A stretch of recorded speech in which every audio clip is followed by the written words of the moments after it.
Hello everybody, welcome to my channel, Miss Criticizer 2021. 90 Day Fiancé, Season 9, Episode 6, Bilal and Shaeeda. So the episode starts with Shaeeda in the house. They were just joking around and she said, you're very OCD because I should make sure that I don't even spill a single drop of coffee in this house because you're OCD, you want everything perfect.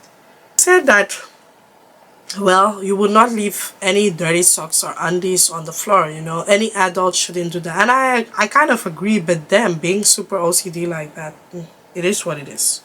So, Bilal trying to be extra, he said, this Friday they need to go to the Mashad or something like that.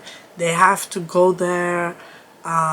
So she should get ready. They have to be there on time. And he's here explaining, and he said for us Muslims, that Friday is the special one. It's every Friday we go there, and it's what is what it is to us than what church is to Christian. And I'm like, guy, can you not just say that you guys are going to the mosque? Like, what's with all these extra sentences, words, this, that, trying to feel important? Just say you guys are going to the mosque. It's okay, we know that. Yeah? This may be a different type of mosque, but it's still the same thing. So they were in so that's what they were discussing in the car. She will meet his ex-wife, and she said, oh, she's just nervous to meet his ex-wife. And she hoped that the ex-wife is not going to dislike her, because once the ex-wife dislikes her, that's going to rub off on the children and they will not like her. And Bilal is out here joking, and he's here saying that, oh, there's one thing that you need to know before meeting my ex-wife. She doesn't like that thing you have on your nose. Before you meet her, you just might want to get that booger out of your nose before you meet her. I don't have the booger on my nose. Yeah, you got a no, booger in your nose. It's green and brownish. Oh, whatever. Look like Maybe you have something stuck in your teeth. Look like it got a hair on it. No, I don't. And that was such a distasteful joke. That's just my opinion. And so they were joking around, and she said, oh, I don't like that joke, blah, blah, blah. And then she used her hand to tap him on the back. I'm getting sick and tired of you pranking me about this. Back of his head. And he's like, girl, I'm not playing with you. You keep your hands to yourself. Don't do this. And then she said, but what did I do wrong? I was joking out here, and you're just making a fuss on it. And he said, I'm telling you, don't do that. So they go back and forth, and she's like, this is what we do in Trinidad. We're touchy feeling. We do this, we do that. She was holding him like this. But the environment I come from, we keep our hands to ourselves. So I can't do this? So what I'm gonna tell you is, stop. You gonna try to get a wreck? While he was driving, and she tapped him again for the second time, and she said, this is a real knock. That's what I mean. And he said, I'm gonna pull over. Yeah? You don't do that to me. It's not nice, and it's very disrespectful. And so it was to the point where he pulled over and he warned her that, don't you ever do that again. That's really disrespectful. And so she just became quiet. You could see that she was hurt, and she was bottling the tears in. Now, what I want to say about that situation, yeah? I don't even like Bilal, but I have to agree with him on that part. You keep your hands to yourself. Yeah? We all joke around, but both men and women, nobody should have the right to hit somebody, even if it's playful. It's quite disrespectful. If she wanted to teach him a lesson, she should have just given him the silent treatment. That would have even been more painful, or whatever. Tell him anything. But that one also, I did not agree with her. But then Bilal too My God, Bilal has a way of making you feel like shit. Yes. And I know how she's feeling.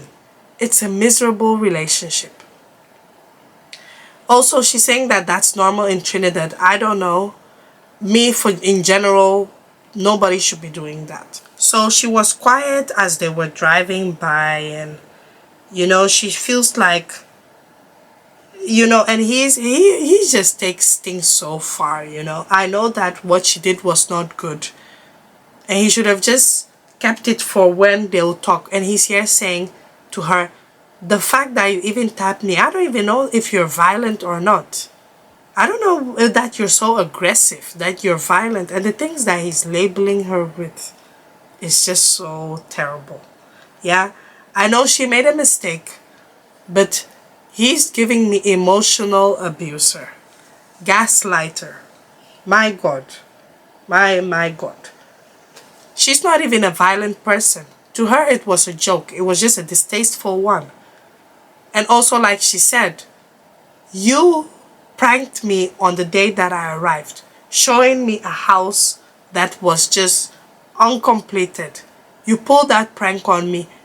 Yeah, I was angry with you, but I let it go. But the fact that I did this to you and you can't let it go and you're holding this over my head, are you kidding me?